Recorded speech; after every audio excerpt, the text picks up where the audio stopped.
We keep delegating our intelligence to artificial systems. The problem is, are we doing it responsibly? And do we take responsibility for this delegation? And what exactly we leave for ourselves? Because we assume that if we delegate completely our intelligence to something we don't quite understand, this something we don't quite understand would digest this intelligence and somehow will make our life much better. But the problem is, first of all, will we be able to appreciate this abundance those systems might provide us with? Because if we don't have intelligence any longer, how are we supposed to understand what we want and what we need in the first place? And another thing, are we doing it responsibly? Because we just want to take our entire knowledge, all information, everything that we created, and just give it to the systems we, again, don't quite understand, and then we want to see what would happen. And somehow we have this optimistic takes that everything will be fine. Why? Just because we want to think this way. And I noticed something very interesting, something happening to our society. And the problem is we start lying more than usual, because now lie on lines, for example, when people lie online, they have less skin in the game. They cannot be confronted. And the funny thing, if somebody even confronts someone because of the lies, people actually try to assassinate your character, then actually engage with you, debating the ideas that brought this person in the first place, who tried to dismantle your lies. That's a big issue, because you cannot attack someone who you try to debate with his or her moral character. And I think it happens as the result that we stop sharing the same moral framework. Because if everyone has different moral framework, then the argument becomes different. How you can argue with somebody if somebody who disagrees with you dehumanizes you? He doesn't engage with your argument. He assumes that you're a morally despicable person, and therefore your argument incorrect by definition. And that's very dangerous, because we now in the West start perceiving even crime through the identity lens, because there's people who try to justify crimes that committed against other people because they view the criminal, the perpetrator himself, through the lens of identity.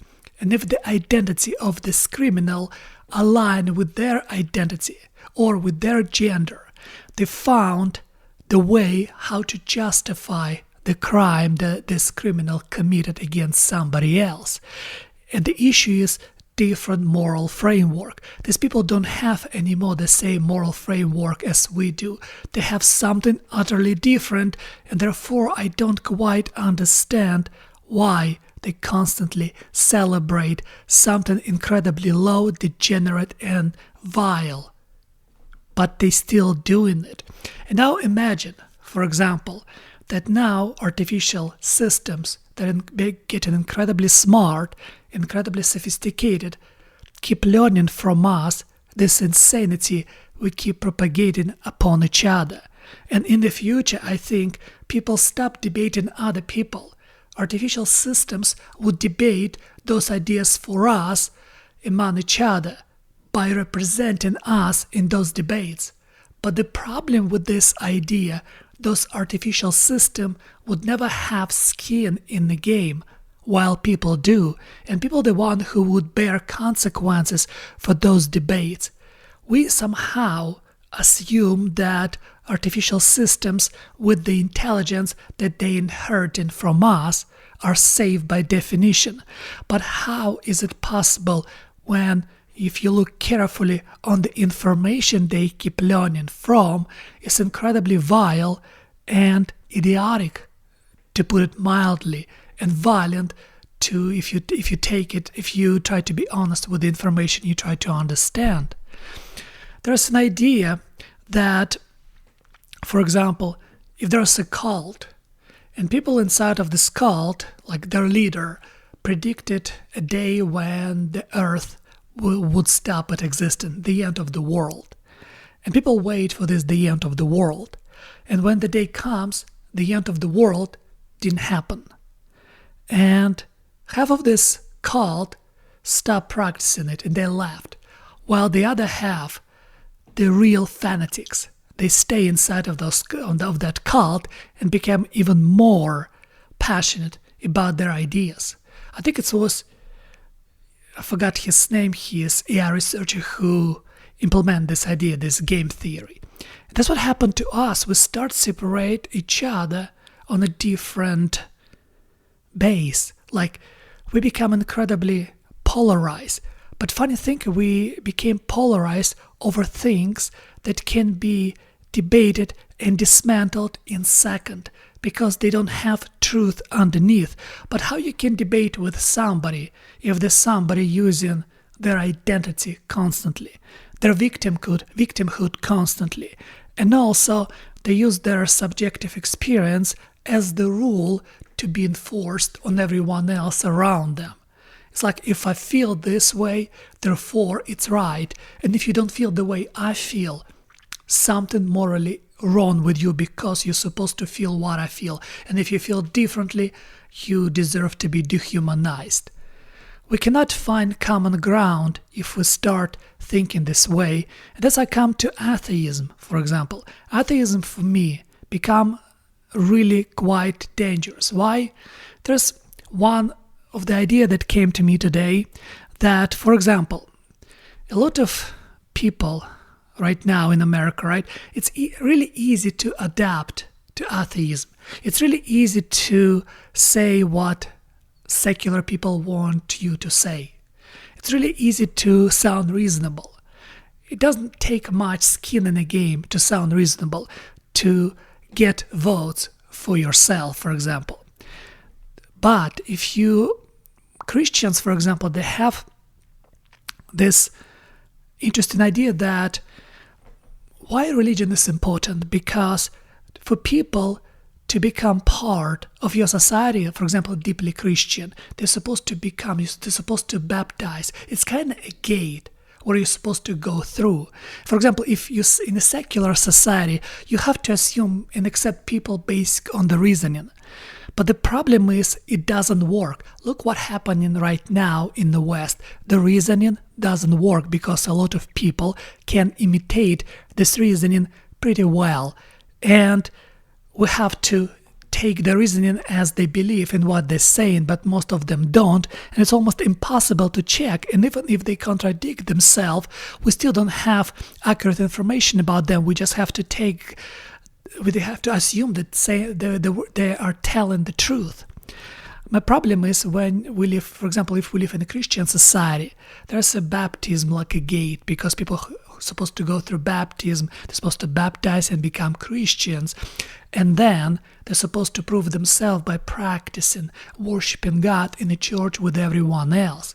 This way it's create such an selection among the group of people, because if you want to vote for somebody, you better vote for someone who's Christian, for example, because he or she is closer to your society.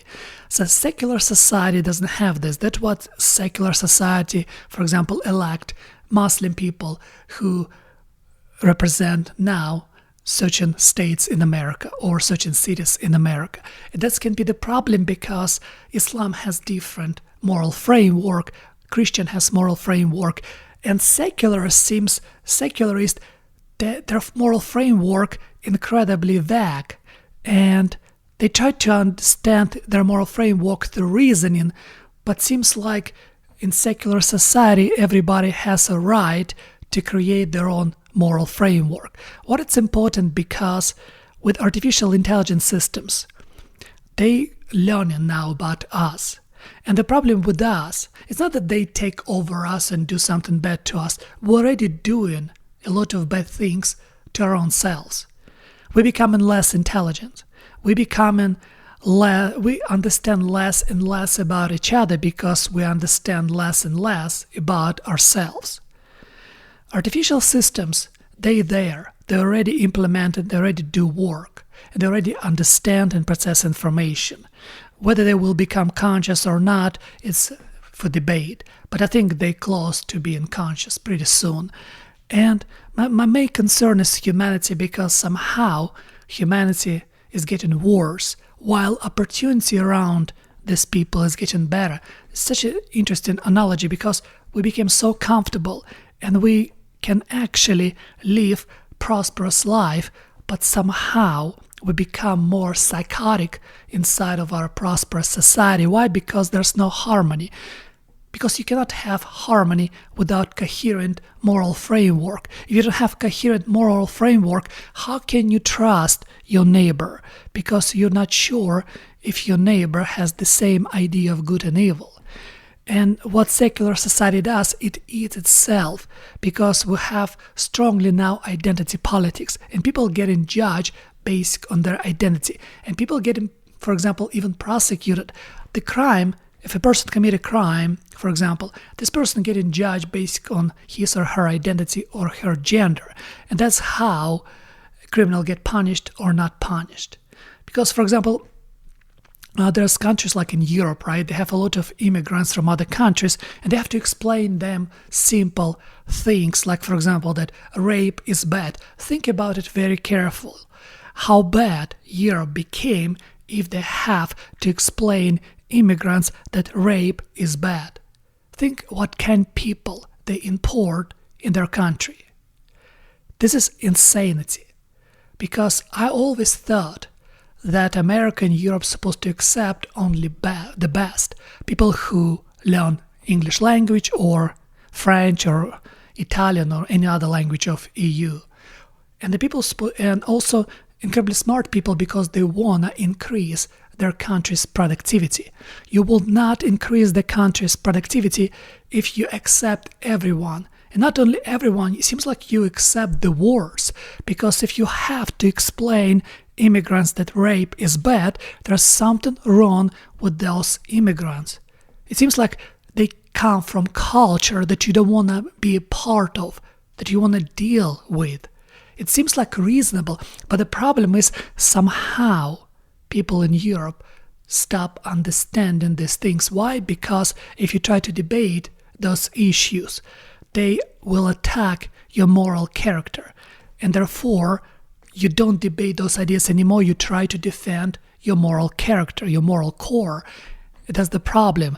And people stop debating it, and people give up their positions to protect what matters to them. And next step will be artificial systems who trained on these things. And I truly believe that now more than ever we have to be very careful with the secularism, because secularism justifies a lot of degeneracy. It's trying to normalize a lot of degeneracy because it doesn't have borders. Since, like, if you're an adult, you can do pretty much everything you want. To consent, an adult can do everything they want as soon as it's by consent. The problem with this idea, we have moral degeneracy for a reason. We're supposed to look upon promiscuity and a certain behavior because it helps make our society more stable. And this artificial system, what they can do, they can actually make people addicted to certain things. Like, for example, AI porn, it's a good example, because it can actually create substitution completely for intimacy between people. And it's scary because AI porn can adjust to your taste. It can actually produce for you stuff that you cannot stop watching because you will be highly addicted to this kind of content. The same with many other things like TikTok scrolling or gaming. Everything become incredibly sophisticated. AI systems, they become very sophisticated. And I think it's time now to start pay attention and to control your biology. Because I think in a couple of years, if you don't take your shit together, if you don't control your biology controls you, and those artificial systems control your biology. because that's what systems do. You can use artificial systems to gain understanding of the world and of yourself. You can, but you have to be very careful, and you have to know what exactly you want from those systems, because if you don't know what you want from those artificial systems, you start collapsing your ideas into one just to satisfy your biology. That's why, for example, if you take America, we have problem with obesity because we have so much food, so much bad food, that people for some reason cannot discriminate what is good for them and what is bad. And if majority of people cannot discriminate between what good for them and what bad for them in a physical way, right? How they supposed to discriminate, for example, information? It's not a good argument. We assume that artificial systems will be beneficial for humanity. Why would we assume that? On what ground? If you take internet, we assume that abundance in information would make people smarter, would make people much more intelligent. It didn't happen. People became actually dumber with the internet. Why? Why? Because it's really hard to discriminate between good and bad information. When we were talking about abundance in information, we assumed that all information will be good. For some reason, we ignore that fact that along with the good information, it's going to be a lot of trash, a lot of garbage that you will receive online. And the idea, you have to be strong enough, disciplined enough, and educated enough to be able to discriminate this information and only digest the right one. But the problem with digesting right information, that its information takes a lot of effort to digest, while pornography or TikTok scrolling or Instagram scrolling doesn't take much to digest. That's why people drown their years inside of cat videos or many other idiotic videos. That's why I don't understand why would we assume that artificial systems would give us complete abundance, because there's always another part of the coin that we don't talk about. And I think the other part of the coin is our complete annihilation in the case of addictions. Now people are addicted to social media. Now imagine the social media on steroids, these artificial systems, because they will completely calculate your desires. They will know more about you than you know about yourself. They can predict your thoughts. They will predict your thoughts. They will predict what you actually like. In the future, we might even create our own movies based on our desires. Think about it. Artificial system might predict a movie that you really want to see and the story that you really want to follow. That's scary. Not to mention pornography or gaming, because it's going to be absolutely insane, since your dopamine boost will be so intense that you will just incapable of stopping watching what you're watching. Now people spend hours on social media, scrolling on TikTok, just watching stupid videos. Think about it, if it's every video that you're scrolling now will be designed especially for you, especially for your taste, by some entity that studies you 24/7. Think about it just for a second. All your desires, hidden desires or open desires, all your perversity will be implemented in the visual frames right for you. The same with the movies. Everything will be designed for you, absolutely. And I don't think we're ready for that. And when people talk about abundance, for some reason, not many people talk about that, about other dark side.